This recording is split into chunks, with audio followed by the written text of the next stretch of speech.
Hi hello welcome to Brinda's tailoring. இன்றைக்கி நம்ம பார்க்குறது என்ன அப்படின்னா, ஒரு ரெடிமேட் ஆரி ஒர்க் ஒன்று பார்க்குறோம்.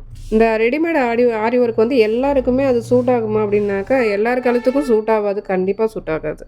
ஏன்னா நம்ம மார்க்கிங் பண்ணி அவங்கவுங்க கழுத்துக்கு தகுந்த மாதிரி நம்ம போடுற மாதிரி இந்த ரெடிமேடில் வந்து கரெக்டாக இருக்காது.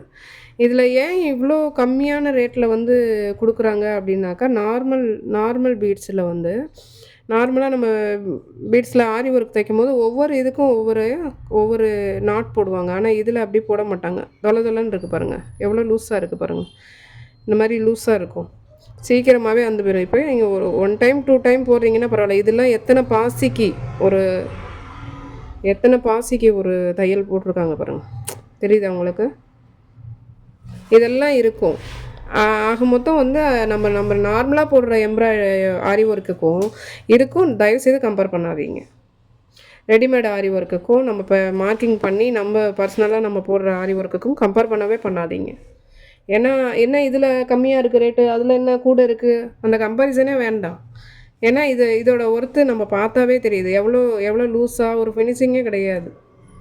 அதனால ரெடிமேட் ஆரி ஒர்க் வாங்கும்போது அவங்கவுங்க நெக்குக்கு தகுந்த மாதிரியும் இருக்கணும். இவங்களோட நெக் வந்து 9 இன்ச்சஸ் தான்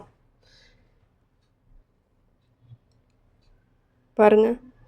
9 இன்ச்சஸ்னால் இங்கே வருது.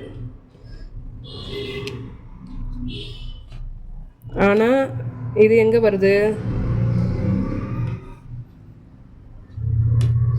11 இன்ச்சு கிட்ட வருது கழுத்து. அந்த அளவுக்கு யார் ரொம்ப லோ நெக்காக போடுறாங்க, ஒரு சிலர் தான் போடுவாங்க. எல்லாத்துக்குமே சூட் ஆகாது. அப்போ எனக்கு இவ்வளோ தூரம் தான் வேணுங்கிறவங்களாம் இதை பாதியோட கட் பண்ணவும் முடியாது.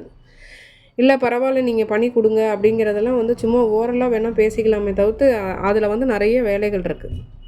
நீங்கள் இந்த மாதிரி ஆரி ஒர்க் வாங்கி இந்த மாதிரி கொஞ்சம் வேலைகளை நிறையா இழுத்து போட்டிருக்கீங்களாங்கிறத எனக்கு கமெண்ட் பண்ணுங்கள். தேங்க்யூ.